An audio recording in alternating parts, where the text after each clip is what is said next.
fellow travelers, my name is Monica and I'm going to be giving you some tips and tricks today on my experience with Egypt Air and things that I wish somebody would have told me.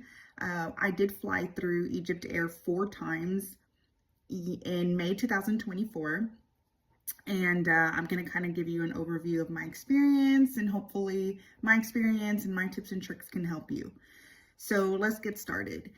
We flew from Houston, which is home, into JFK because our main flight to Cairo only went out through JFK.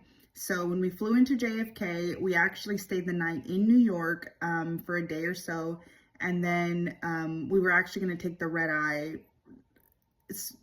from JFK to Cairo. I think our flight left at 5 p.m. and we arrived in Cairo really early in the morning, like 6 a.m., 7 a.m. So it was a long flight. So we definitely wanted that on purpose just so we can sleep. And we upgraded to first class on the long flight, but the small flights that we took in through Cairo, it was economy. So we got to see both sides of it.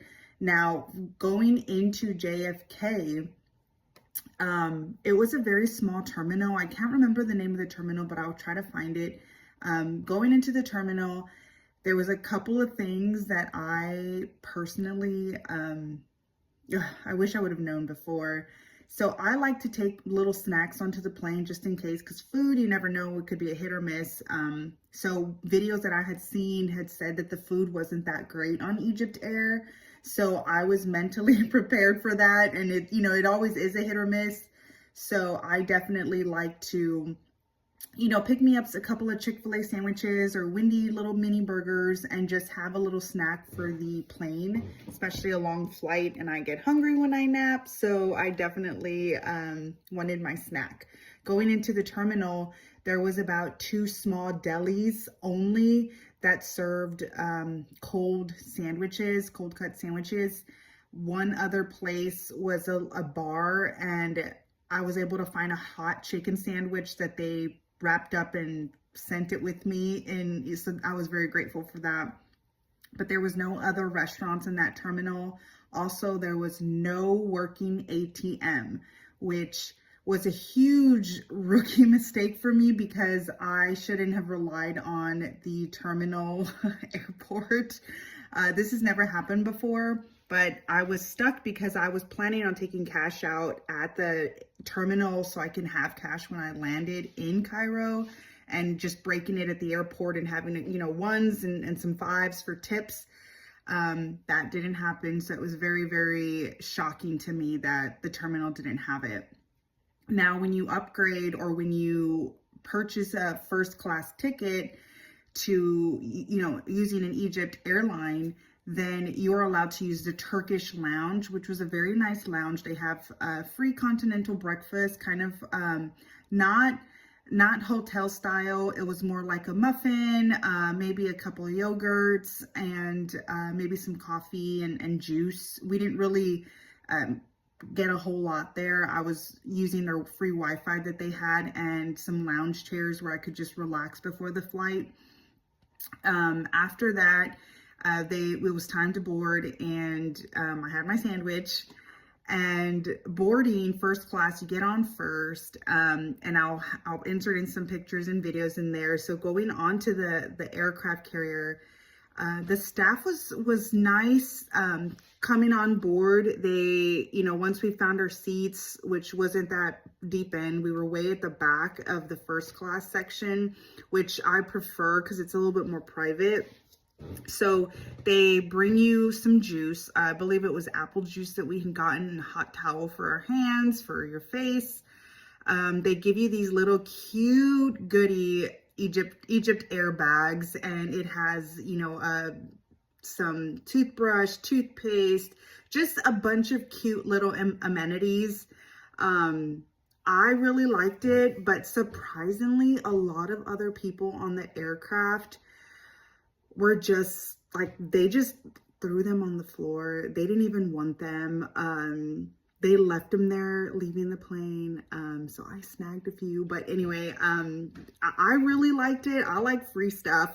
So I thought this would be a really cute souvenir to give out to family and friends and stuff, which I did. And I loved it. They loved it.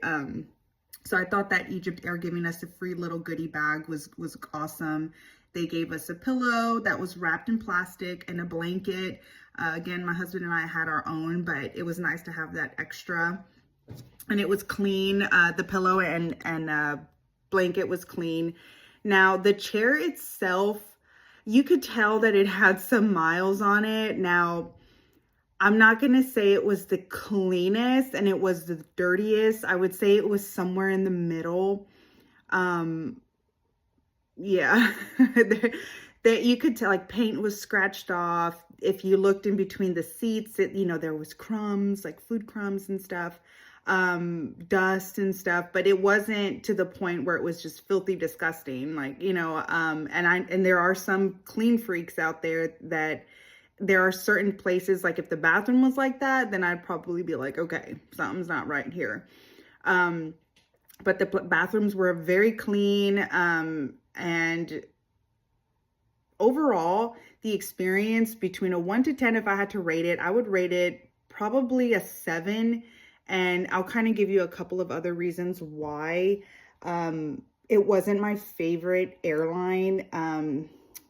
And again, if you're a drinker or if you're not a drinker, no judgment here.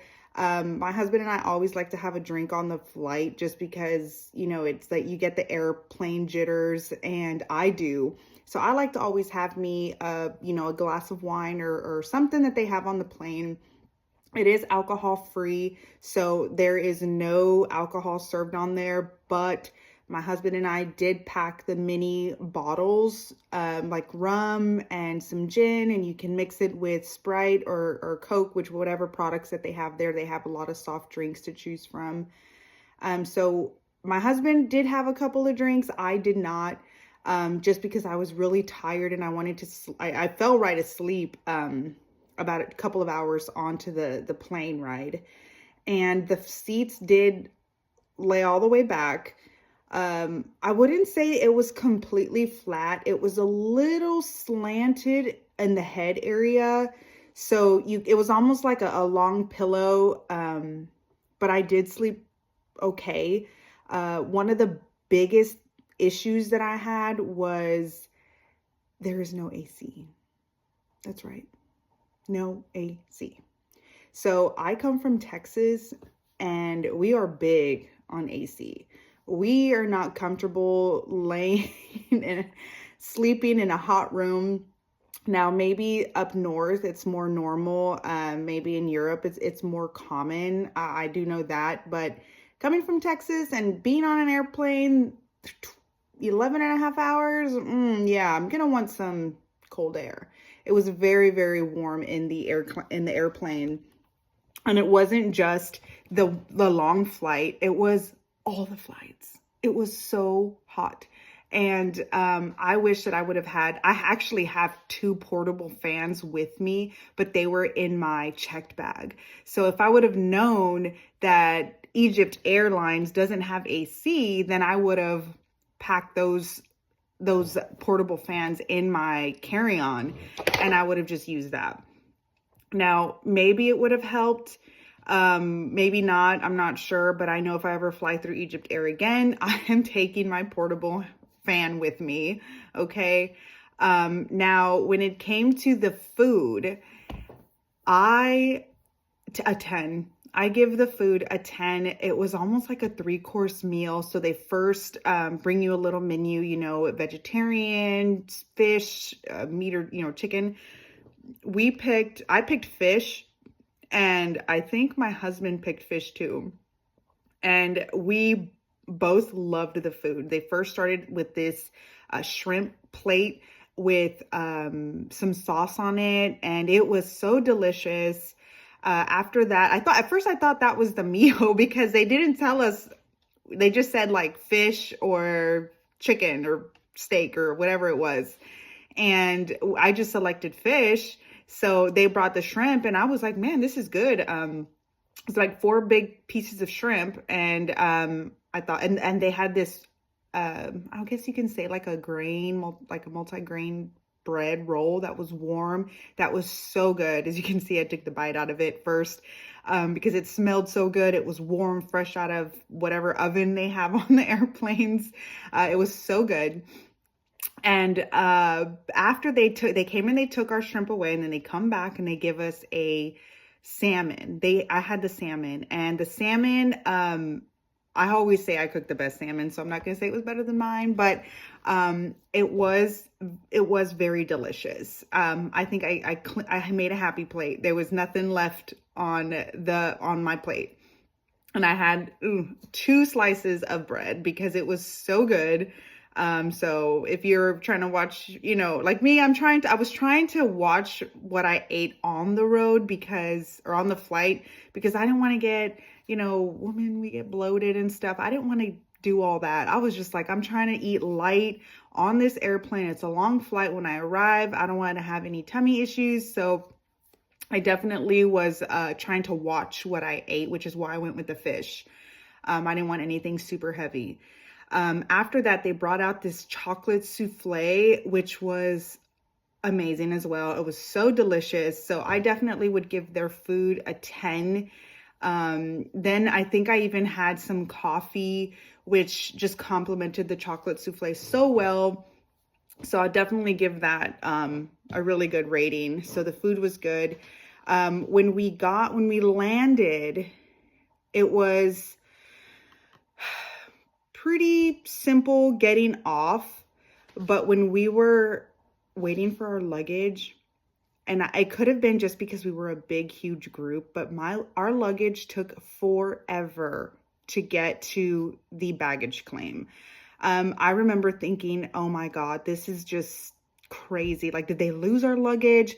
But I know that they couldn't have, because everybody else on our flight was waiting there, and we were all confused thinking, what is going on? Where is our luggage?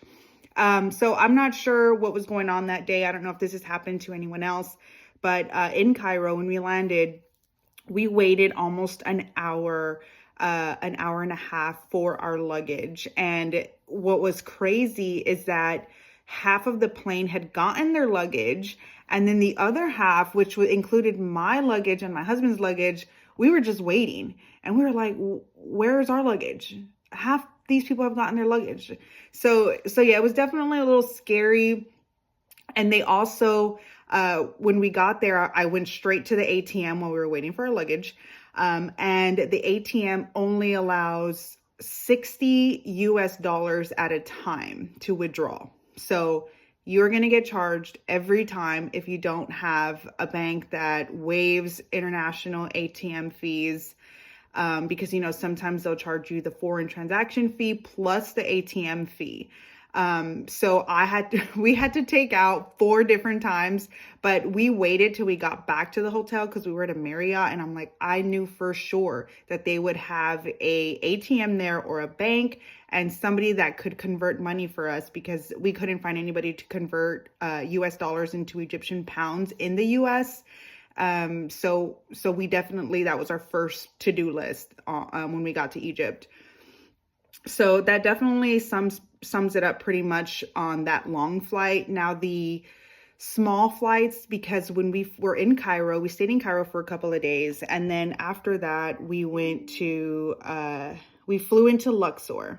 So we had to go back to Cairo airport and fly into Luxor. Now that flight was only an hour long in economy. It was very crowded. I remember it was very crowded. And not to say that